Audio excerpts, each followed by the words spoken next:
Energia pura, il gruppo folk Santo Matteo di Chiaramonti. Facciamo un grandissimo applauso, non vi sento.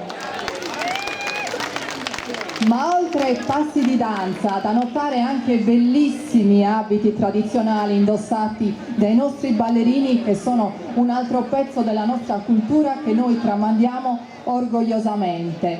Ma prima di vederli esibirsi nella prossima coreografia, io volevo parlare con Giovanni